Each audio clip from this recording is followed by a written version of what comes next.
Bom, boa tarde a todos. É um prazer estar aqui representando o Conselho de Arquitetura e Urbanismo, esse novo conselho que surgiu agora no final de 2010, em que houve a separação das áreas de engenharia e arquitetura e urbanismo.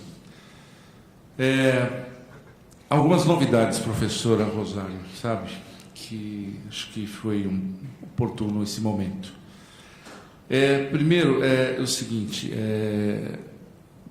essa saída nossa do Conselho Antigo, na realidade, nos permitiu repensar um pouco a arquitetura, e principalmente da área do que eu coordeno, que é a área de ensino, também sendo diretor da Associação Brasileira de Ensino de Arquitetura e Urbanismo, tem nos levado a realmente refletir sobre essa questão da segurança, não só incêndio, mas a segurança como um todo, né? Isso tem nos levado a um novo trabalho, que é a revisão das diretrizes curriculares nacionais da arquitetura, onde o item segurança das edificações e segurança em geral vai ser um item destacado na diretriz curricular, coisa que hoje ela está perdida no meio de um monte de conhecimentos que estão ali colocados. O CAL, na sua regulamentação, e mais propriamente dito na regulamentação da Lei Federal 12.378, na qual criou o CAL, ele soltou duas resoluções importantes. A primeira seria a Resolução 21, que é a que trata exatamente das nossas atividades, e onde a segurança faz parte. E isso tem feito as escolas repensarem um pouco seus currículos, né? Olhando a Resolução 21 como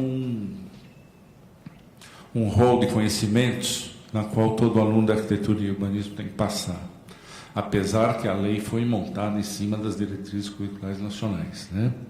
Mas essa revisão se faz necessária. A segunda Resolução 51, que tem dado uma polêmica aí, mas é a resolução que regulamenta um dos artigos da nossa legislação e que diz das nossas atividades exclusivas, dentre de algumas delas, projeto de arquitetura. E nós temos trabalhado junto às escolas. No estado de São Paulo são hoje 83 cursos, só no estado de São Paulo.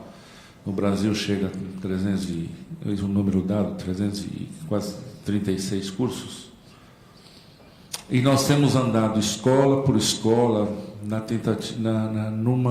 no entendimento de divulgar tanto a legislação como a Resolução 21, e a segurança tem sido algo colocado em evidência. E isso é muito bom, porque realmente os números mostrados aqui mostram um pouco da nossa realidade. São Paulo é impressionante, ainda com todos os problemas que tem, é o estado que mais obedece às diretrizes curriculares nacionais. A região Norte e Nordeste, a coisa é um pouquinho pior e mais feia do que a gente possa imaginar. Parece que as coisas são dadas na base sei lá, aprende aí que está tudo certo. Aqui a gente tem procurado mostrar para as escolas as normas, as regulamentações, principalmente essas instruções oferecidas pelo Corpo de Bombeiros, como um guia de desenvolvimento de projetos de arquitetura.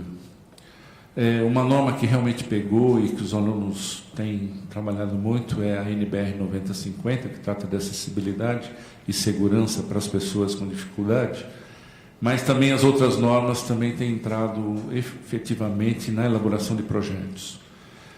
É um avanço, viu, professor? Desculpa, senhor Negri. Isso é um avanço, né? Eu acho que essa mudança foi algo importante. Eu não sei quanto tempo tem, mas eu vou encerrar rapidinho. Eu só queria falar duas coisas, uma coisa que me preocupa é o conhecer a atividade, o conhecer o projeto. Ele não pode ser definido por horas, ele tem que ser definido por conhecimento mesmo, né? E me preocupa que só tem 2 horas ali, tem 4 ali. Não, essa área de segurança, ela não tem horas, ela tem o curso inteiro. Tem que estar presente no curso inteiro. E a segunda coisa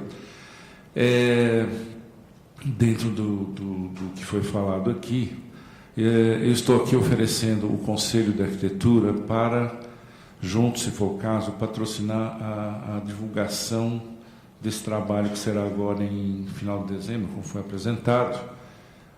Nós temos condições de patrocinar também, então oferecemos o CAL para isso, tá? Portas abertas, nos atendem, inclusive o professor que falou sobre o curso de pós-graduação, também estamos abertos para conversar. Eu acredito que nós precisamos renovar o nosso corpo técnico nesse país. Realmente muitos profissionais, tanto da área da engenharia e da arquitetura, infelizmente têm ignorado a segurança como um ponto principal de partida de qualquer intervenção nesse país, e eu vejo que essa retomada, seja com cursos de pós-graduação, seja com a entrada efetiva do item segurança na graduação, nós teremos condições de vidas mais seguras e melhor. Obrigado.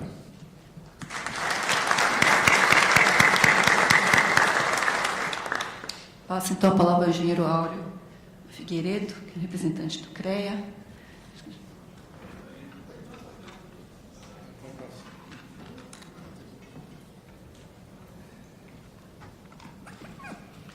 Boa tarde a todos, ilustres representantes da mesa, amigo João Carlos, arquiteto. Venho trazer aqui cumprimento do nosso presidente Francisco Curimori, do Conselho Regional de Engenharia, era de arquitetura, agora agronomia, engenharia e agronomia. Nossos amigos arquitetos aí seguiram um caminho próprio, a contragosto, né? A gente gostaria que tivessem conosco lá, porque entre dúvidas e dificuldades, entre tapas e beijos, a gente sempre se entendeu e continuaremos nos entendendo, se Deus quiser. Bom, o Conselho de Engenharia e Arquitetura, pode passar nas quatro aí, Conselho Regional aqui no estado de São Paulo, tem cerca de 400 mil profissionais. Tá? É um número assim expressivo, agrupado nas respectivas câmaras, civil, mecânica, elétrica, agricultura, agronomia e assim por diante. E uma das câmaras é uma câmara de engenharia e de segurança do trabalho. Originalmente abrangia também os profissionais arquitetos que tinham a especialização de engenharia e segurança do trabalho, agora eles passaram a ser registrados diretamente no CAL. Mas estamos aí irmanados e na mesma direção, buscando realmente aquilo que podemos e devemos oferecer para a sociedade. Ia colocar uma foto minha ali, mas ia ser meio pretencioso, então vou poupar as senhoras e senhores aí desse dissabor aí, o super-homem aí na engenharia.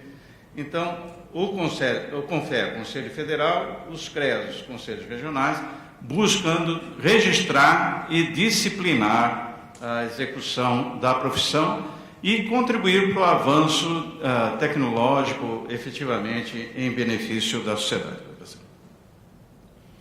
Bom, nesse evento de formação em engenharia e segurança, mal posicionado aqui, engenharia e segurança aí contra o incêndio, a engenharia de segurança do trabalho, em nível de especialização, é conhecido por todos. Vamos dizer, a resolução do antigo Conselho Federal de Educação, 19 de 87, estabelece, então, de 550 horas de disciplinas obrigatórias e de disciplinas optativas de cada curso. Então, o profissional que sai com essa especialização, ele, sendo engenheiro, busca o Conselho Regional de Engenharia, se for arquiteto, busca o Conselho de Arquitetura e Urbanismo, e vai ser registrado como profissional especializado em engenharia de segurança, ou não sei qual é a designação que vocês adotaram. Não pode passar.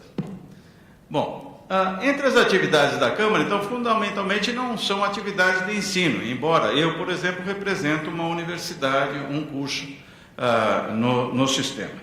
Mas aqui a nossa obrigação principal é fazer o registro e a fiscalização dos profissionais. Então, aqui um exemplo de atividade que foi elaborado pela Câmara em relação a um auditório, um ambiente semelhante a esse que as senhoras e os senhores estão sentados aí. Tá certo? Então, problemas relativos à questão de segurança contra incêndio durante o simulado de abandono, a partir de um simulado. Então, avaliar condições de risco ambiente, em especial quanto à carga de incêndio, piso, tecido, combustível, paredes laterais com ripas de madeira, disposta com afastamento lateral e paredes de fundo, disposição de saídas de emergência, em especial para pessoas com mobilidade reduzida. Temos saídas de emergência, mas as pessoas com mobilidade reduzida têm acesso a elas? É fácil? Tem condições para que elas acessem essas saídas? Eliminar o uso de apoio, mesas, quando tem mesa de computador, ou que eles permitam uma acessibilidade mais evidente. Evitar entrada e circulação no recinto com malas, maletas, tá certo? Pessoas que trazem uma quantidade muito grande de documentos volumosos, saída em caso de emergência, pode passar? Essas são determinações genéricas. Manter num local onde há uma grande concentração de pessoas, uma enfermeira do trabalho, estabelecer plano específico de abandono diário, profissional legalmente habilitado, de preferência um engenheiro de segurança do trabalho, montar equipes independentes de brigada e contra incêndios, de abandono diário e primeiro socorro. Nós estamos falando de prevenção, né?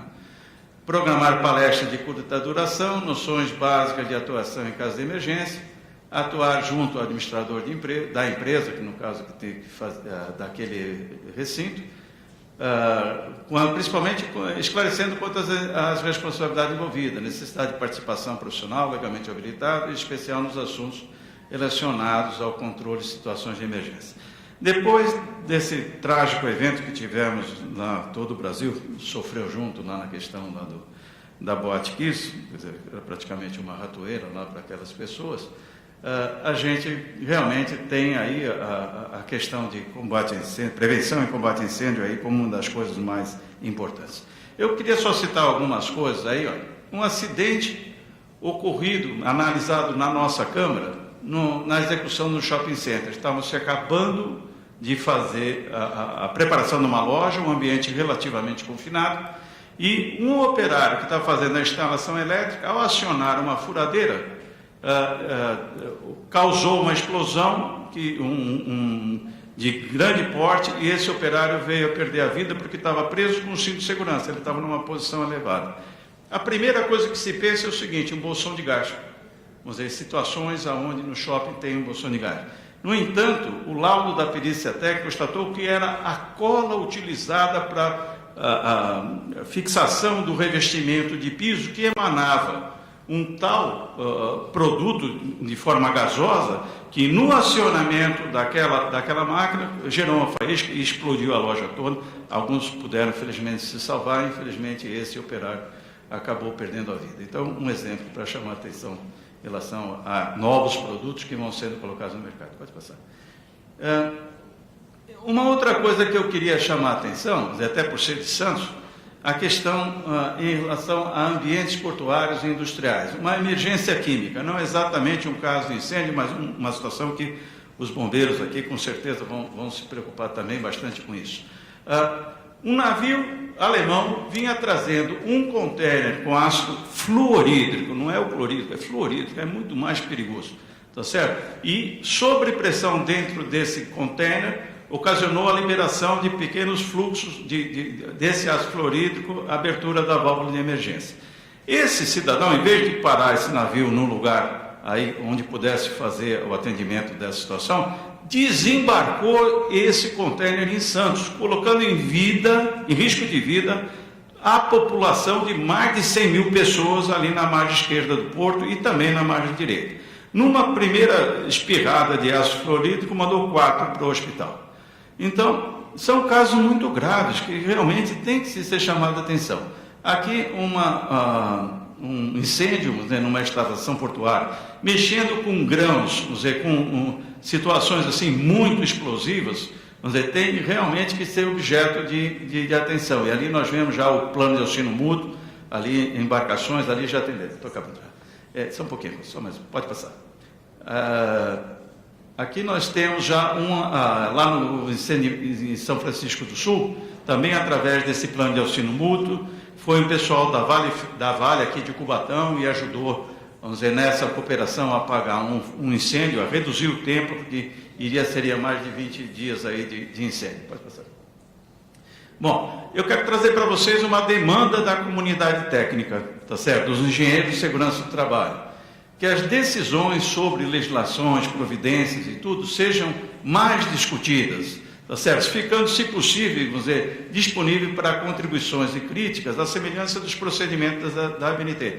Uma norma técnica, ela fica um tempo lá sendo discutida, porque aí depois nós somos, vamos dizer, corresponsáveis por essa elaboração. Então, quando se estabelecerem essas normas, que a comunidade técnica também seja ouvida. Pior tragédia, todos sabemos, né? Repetição de erros. Nosso objetivo, substituir o binômio diagnóstico e remediar, que é o que a gente está fazendo em tantas vezes, por prognóstico e prevenir. Acreditamos que esse é o caminho. Muito obrigado.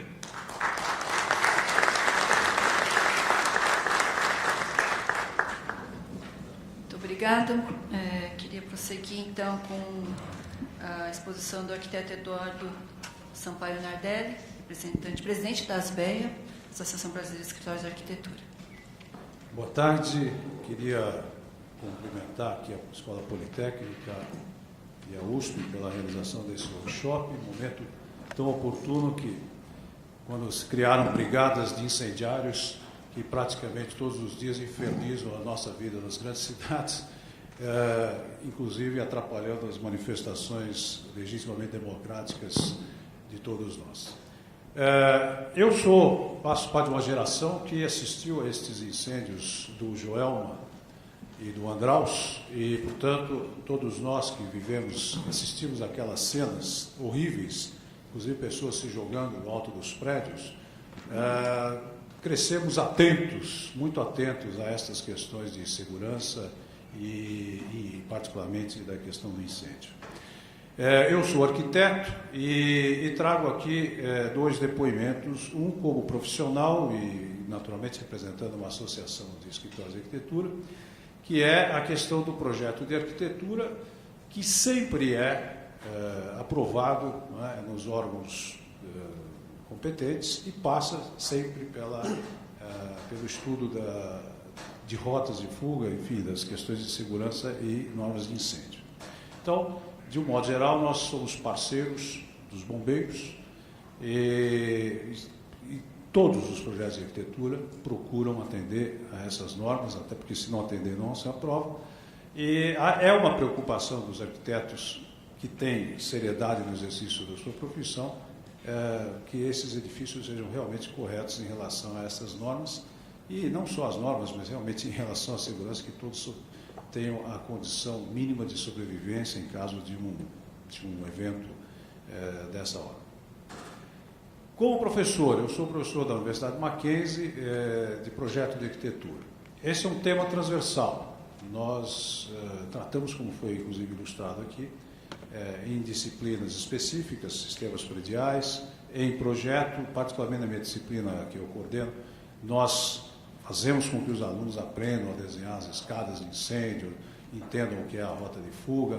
Devo dizer que eles têm uma dificuldade muito grande de entenderem isso, né? O fluxo por onde deve correr a multidão, para que lado abre a porta, para que lado, o tamanho do degrau, o tamanho da escada, os dutos de ventilação, enfim, essa coisa toda, mas a gente aborda isso, cobra deles, porque realmente nós entendemos que isso é uma coisa muito importante no exercício profissional. E fiquei feliz aqui com as colocações do colega do CAL, mas quero acrescentar a esse debate uma outra informação que eu não vi, pode ser que tenha sido colocada antes, que é a norma de desempenho. A norma de desempenho entrou em vigor no dia 19 de julho deste ano, e ela muda completamente a maneira como os arquitetos, a partir de agora, vão lidar com o projeto e as especificações. Porque o que a norma de desempenho traz, na verdade, não é uma inovação com relação às normas pré-existentes, porque ela se baseia nas normas pré-existentes, mas é justamente que ela nos obriga, nesse momento, a fazer as especificações de materiais, o dimensionamento dos ambientes, inclusive o próprio sistema estrutural, com base no desempenho.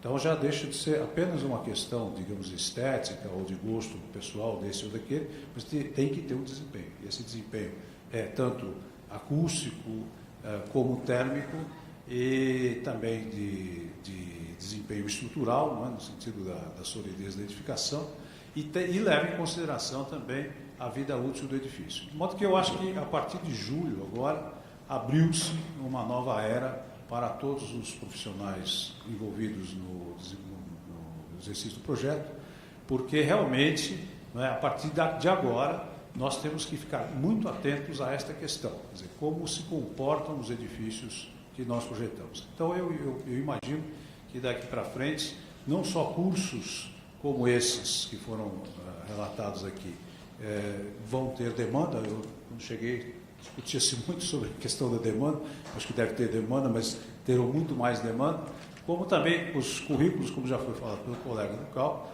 vão se adequar a isso, não é? Porque certamente essa é uma questão que vai se impor, e nós temos agora, infelizmente, recentemente, esse drama, não é, da Boate Kiss, que nos comoveu a todos, assim como nos comoveu em nossa geração o incêndio do Joelma e do Andraus.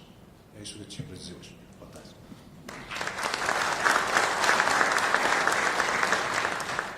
Obrigada. Eu gostaria agora de convidar o representante da Associação Brasileira de Engenharia e Consultoria Estrutural, o engenheiro João Alberto de Abreu Indramini, para expor suas palavras. Boa tarde, meus colegas de mesa, boa tarde a todos. Eu represento aqui a ABS, Associação Brasileira de Engenharia e Consultoria Estrutural, e posso lhes garantir que a ABS tem uma preocupação muito grande com respeito às questões de segurança e durabilidade das estruturas na situação de incêndio. Como já foi dito aqui, São Paulo não é parâmetro para o que acontece no Brasil. A ABS tem regionais em 14 cidades e a gente tem reportes do que acontece por aí.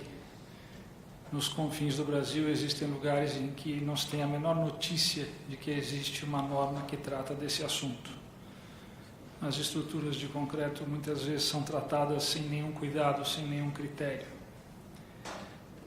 Nós achamos que o assunto é merecedor de uma atenção especial, que passa seguramente por uma nova tratativa dos currículos escolares do curso de graduação. A ABS apoia, junto com outras entidades, um curso de pós-graduação, lato sensu, na área de estruturas de concreto para edifícios, em que temos uma disciplina que trata das questões de durabilidade das estruturas em situação de incêndio, em que são discutidos os principais parâmetros, exemplos resolvidos para mostrar para os profissionais que a tratativa é uma tratativa simples, que não há nada que possa assustar os colegas assim de forma inicial. Achamos também que, como já foi falado aqui pelo Negrisolo, que o bombeiro fez um trabalho espetacular difundindo o conhecimento através da publicação gratuita das suas ITs, que também as normas brasileiras deveriam ter esse mesmo tratamento, de forma que o conhecimento que é produzido gratuitamente, de forma voluntária pelo meio técnico, pudesse chegar também a todos os estudantes, profissionais, dessa mesma forma. Somos parceiros, também gostaria de deixar a ABS à disposição dos senhores para a divulgação desse material que está sendo produzido para o ensino, reforçando. A ABS tem cursos mensais em que podemos oferecer um espaço para, inclusive, uma palestra nesse assunto. O professor Valdir tem estado conosco já em diversas oportunidades. Somos parceiros também na busca pela revisão dos currículos dos cursos de graduação. E achamos que o assunto é sério. O assunto é sério, os exemplos de acidentes são contínuos e com a redução da carga horária dos nossos cursos de graduação, a gente tem visto que o assunto cada vez vem sendo tratado de forma menos adequada. Daí a inclusão desse assunto no nosso curso de pós-graduação. Era isso. Muito obrigado.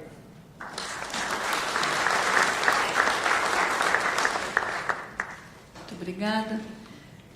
Seguindo aqui uma ordem, na verdade eu fiz uma pequena separação entre um lado do balcão e outro lado do balcão da aprovação de projetos, né? Então temos de um lado todas as entidades representativas da classe, né, dos arquitetos e engenheiros, né, que pudemos convidar, e temos do outro tanto o Corpo de Bombeiros como a prefeitura, né, que são os órgãos, né, que passam a verificar a aprovação de projetos, então a gente vai em seguida chamá-los. Temos aqui no meio um convidado que é o Marcelo Oliveira Lima, né, do Instituto Sprinkler Brasil, que tem uma posição em relação à formação nessa área de segurança contra incêndio, que eu também pedi um depoimento dele, que está aqui para nos dar. Obrigado, Rosária. Sendo bem breve, eu estou representando aqui uma organização que se chama Instituto Sprinkler Brasil, foi criada há aproximadamente 3 anos por 2 empresas do ramo de seguros, a FM Global e a Allianz, com o objetivo de desenvolver especificamente o uso de sistemas de difundir o uso de sistemas de sprinkler no Brasil. A gente sabe que, junto com isso, a gente tem que trabalhar por várias outras coisas para que a área de proteção contra incêndio no Brasil se desenvolva. Nós temos quatro áreas principais onde a gente atua. Uma na parte de legislação, tentando influenciar positivamente na legislação. Um trabalho muito forte em normas técnicas, já foi falado aqui, sem normas técnicas, seguindo o modelo ABNT, a gente não consegue ter um mercado que seja uniforme, o tratamento não seja o mesmo, dado aos vários temas.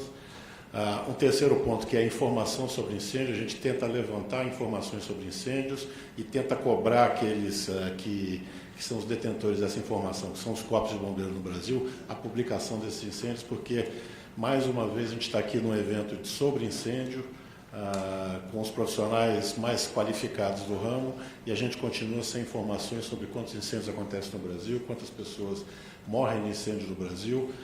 Eu imagino que muito pouca gente aqui na sala, se é que alguém sabe, tem esses números. E a gente precisa ter, como gente que trabalha no setor e como gente que tem pretensões a estudar o setor e propor soluções, a gente tem que ter esses números na mão para poder propor soluções adequadas. E o quarto item, que aí esse é o assunto que me traz aqui, é a questão de educação, que a gente acha que sem uma formação superior para os profissionais na área de proteção contra incêndio, a gente vai continuar desculpe o termo, mas nessa lenga-lenga que a gente está, como já foi falado aqui, há anos e anos e anos e anos. Né? A Adélia acabou de falar aqui sobre norma de desempenho. A gente, vendo um pouquinho o que acontece no mundo, geralmente os países primeiro tratam da educação para depois tratar de normas de desempenho, porque são documentos que exigem muito conhecimento a respeito de um determinado assunto. Né? Eu sempre ouço gente propondo, vamos começar a tratar os códigos de um sistema de desempenho, não para um sistema prescritivo. Me dá até arrepio assim, de pensar quem é que vai analisar isso e dizer está correta essa solução não prescritiva. Eu fiz um breve resumo aqui sobre como é essa questão de educação sobre incêndio no mundo. Porque a gente ouve muito sobre os Estados Unidos, que os Estados Unidos têm isso muito forte, mas eu fiquei muito feliz em saber que são 17 países hoje em dia que trabalham onde se pode ter um curso de bacharel em engenharia de proteção contra incêndio no mundo. E passa por todos os continentes, exceto, infelizmente, o nosso. A África também não está representada. Mas vai desde a Austrália, Bélgica, Canadá, China, Dinamarca, Inglaterra, Alemanha, Hong Kong, Nova Zelândia. Então, a lista é bastante grande. Né? E o que me chama muita atenção foi isso que a gente comentou quando estava falando sobre demanda aqui. Eu anotei 2 números aqui. São 83 cursos de arquitetura em São Paulo, mais de 300 no Brasil inteiro. Se daqui a alguns anos nós tivermos 2 cursos de engenharia de proteção contra incêndio no Brasil, se a gente for seguir o que é a tendência mundial, a gente vai estar bem servido. A gente vai ter a possibilidade de ensinar aos profissionais que querem aprender sobre isso e sabendo que é um mercado reduzido, que é um mercado que tem espaço, não é para uma faculdade ou uma escola em cada estado. Certamente não vai acontecer isso. Se acontecer, tem alguma coisa errada, extremamente errada, porque o mundo inteiro trabalha de outro jeito. A nossa proposta como Instituto, o que nós estamos defendendo é que seja criada ao menos um curso de especialização O modelo do Paraná é um modelo bastante interessante. Ontem, como eu estava vindo para cá, eu liguei para o capitão Ivan lá no Paraná para perguntar para ele, porque eu disse para ele, olha, eu sempre ouço essa questão da demanda. No Brasil não tem demanda. A gente ouviu até falar aqui que tinha pesquisa dizendo que no Brasil não tem demanda. E como é que está o negócio aí? Ele falou, olha, a demanda aumenta a cada dia, a gente já está indo para a 6ª turma, como já havia falado ali, são 80 profissionais já formados. Talvez seja uma questão de ajustar o conteúdo do programa porque esse mercado está querendo. Talvez esse mercado esteja querendo o quê? Como trabalhar, como projetar na prática. Talvez seja esse interesse específico das pessoas que estão procurando um curso de proteção contra incêndio. A gente acha que, idealmente, o ponto ideal seria um curso muito semelhante ao que existe hoje em dia para segurança de engenharia de segurança do trabalho, um curso do lato sensu que tratasse extensivamente a área de proteção contra incêndio. Se a gente começar a fazer isso, a gente vai ter gente muito boa trabalhando na área em pouquíssimos anos, né? Se a gente continuar tratando essa questão de educação, como trata hoje em dia, assim, com um caso aqui, um voluntário aqui, ou alguém que está fazendo um trabalho pequeno ali, a gente vai continuar. Eu não sei quem aqui frequenta os congressos internacionais de incêndio. A coisa mais rara que existe é ver gente do Brasil apresentando trabalho lá fora. Aí o Tomina comentou aqui sobre as normas técnicas. Puxa vida, a gente diz que a gente copia muito. A gente só pode copiar. Infelizmente, quando a gente está falando sobre sistemas de proteção contra incêndio, é tão pouco trabalho, é tão pouca gente especializada que não dá. Então, eu acho que Santa Maria está aí, foi outro divisor de águas depois do Joel Meandraus, e eu acho que vai ser um ponto de partida importante para a gente tentar fazer essa mudança. Nós apoiamos aqui as iniciativas de educação, Rosária, a professor Valdir, e qualquer um. O Instituto foi feito para dar apoio a esse tipo de iniciativa, tá? Então, a gente podendo estar envolvido, nós não temos interesse em ministrar aulas, nós não temos interesse em executar o trabalho, nós temos interesse em que essa coisa deslanche e essa área de incêndio passe a ser tratada de uma maneira respeitosa aqui no Brasil, porque hoje em dia ela é assim, o restinho ali, quando não tem mais o que tratar, então mexe com incêndio, tá? Breve comentário, infelizmente tinha um bocado de coisa para falar aqui, mas numa próxima oportunidade vamos ver se dá para passar. Muito obrigado.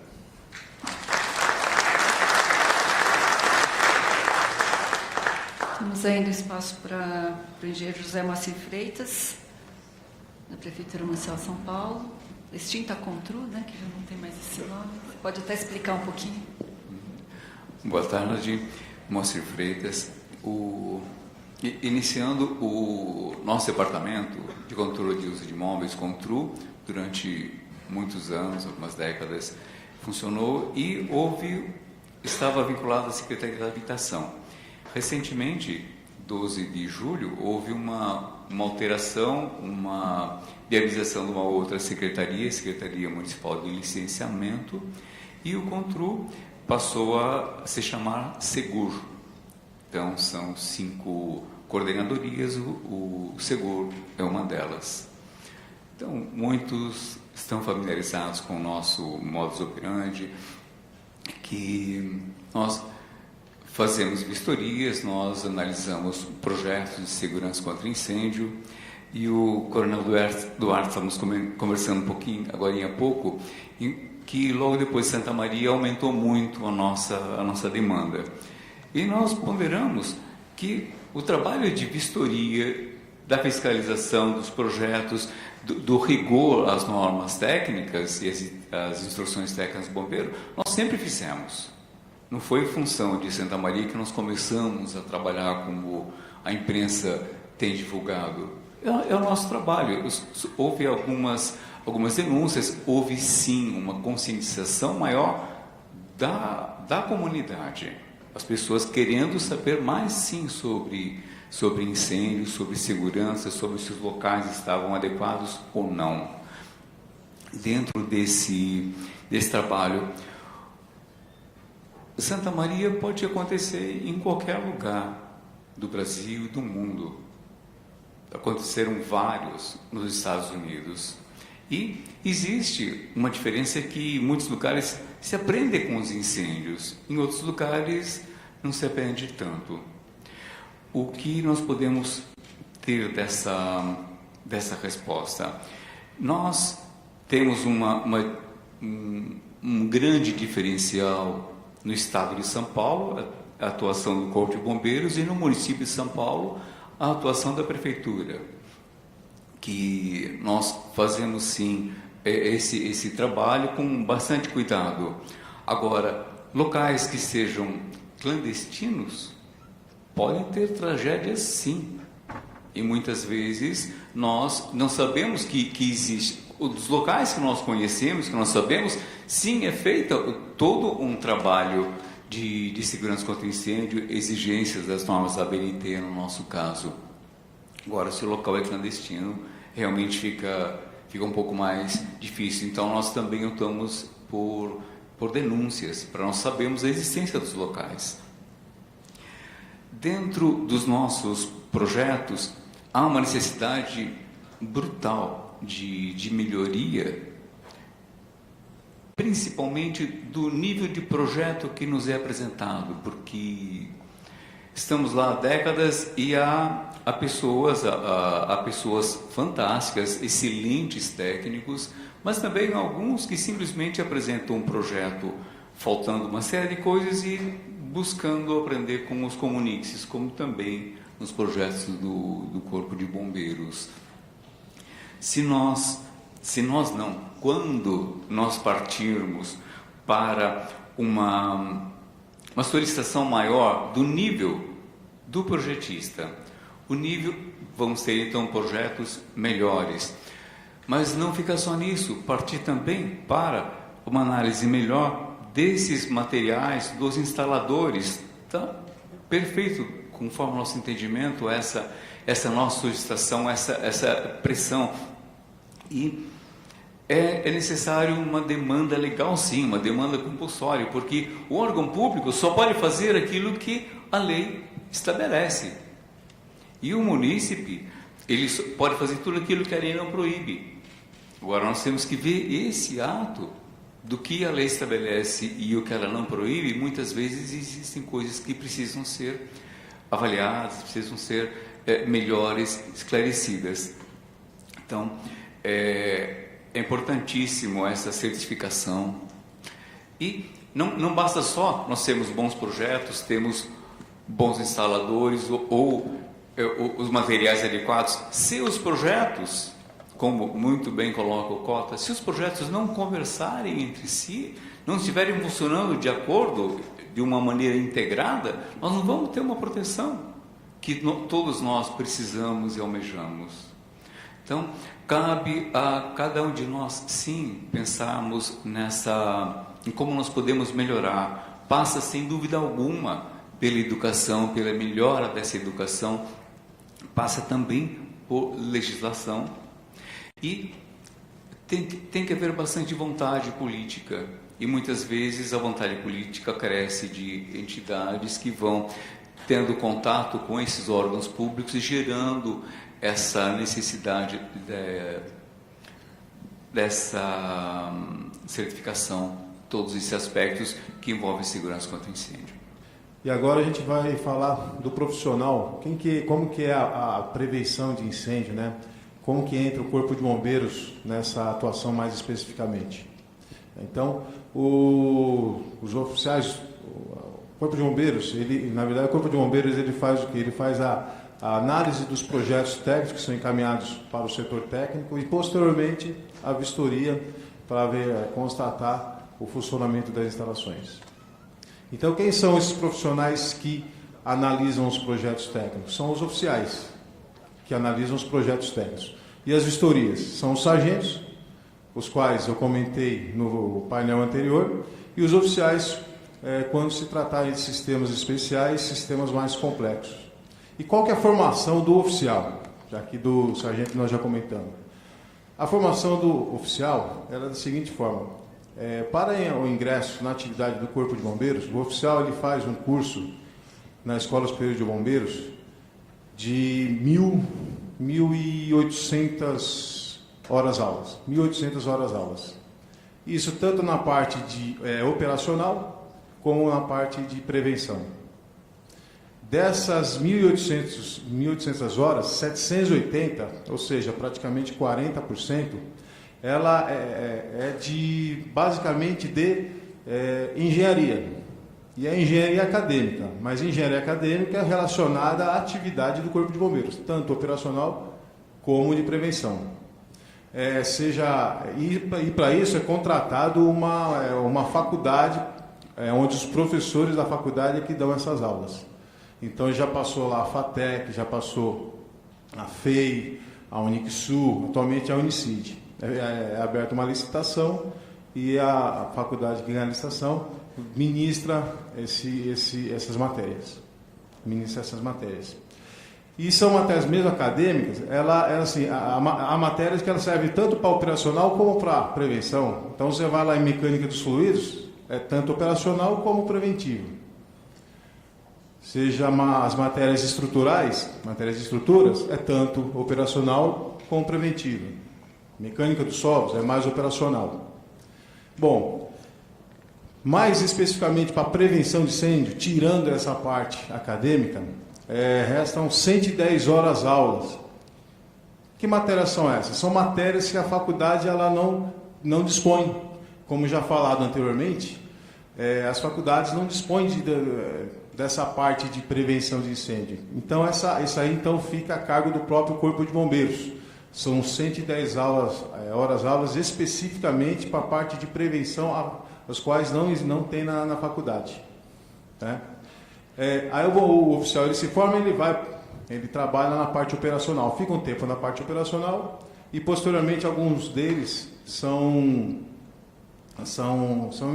vão trabalhar na parte de prevenção, onde eles vão fazer análise dos projetos, as plantas, então os analistas são os oficiais, e depois as vistorias, nas quais tem sistemas especiais ou os sistemas básicos, nas quais o oficial ainda não fez o curso de credenciamento, é outro curso. Então, ele faz a análise do projeto e a vistoria. Além disso, o Corpo de Bombeiros desenvolve para esses profissionais mais 4 estágios, né? 4 cursos, né? De 40 horas aula cada uma. Então, para quê? Porque são sistemas específicos, mais complexos. Então, a gente tem, exemplo disso, o controle de fumaça, incêndio em líquidos inflamáveis, escada pressurizada e chuveiros automáticos. O oficial ele só vai poder analisar um projeto técnico e vistoriar uma edificação que tem algum sistema específico se ele fizer esse curso.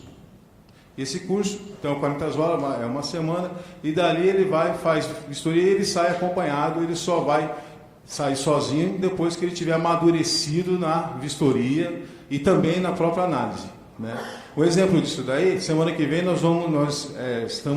estaremos desenvolvendo um curso, né? Esse curso de chuveiros automáticos que vai ser a semana que vem, onde nós temos vários parceiros. Entre eles nós temos a FM Global e o Instituto Spring Brasil, aqui na figura do Marcelo Lima, é um colaborador nosso já há muito tempo, que tem a honra de nos dar orientação para o pessoal na parte de chuveiros automáticos também, assim como outras empresas. Então, isso aí é o perfil do profissional que vai fazer a análise dos projetos e as vistorias. Agora, paralelamente a isso daí, nós temos também cerca de 120 oficiais do Corpo de Bombeiros, eles são formados em engenharia civil, arquitetura ou outra engenharia. A maioria é engenharia civil, mas cerca de 120 são engenheiros. Tem outros mais, né? Na verdade tem uns 160, 170, que muitos já aposentaram, outros vão trabalhar em outras unidades da Polícia Militar, mas cerca de 120 oficiais são formados em engenharia civil ou arquitetura. E desses, uma grande parte, vou dizer aí uns 70% também tem pós-graduação em engenharia de segurança do trabalho. Então, esse daí é mais ou menos o perfil do profissional que faz aí as análises dos projetos e as vistorias aí nas edificações. ok? E obrigado.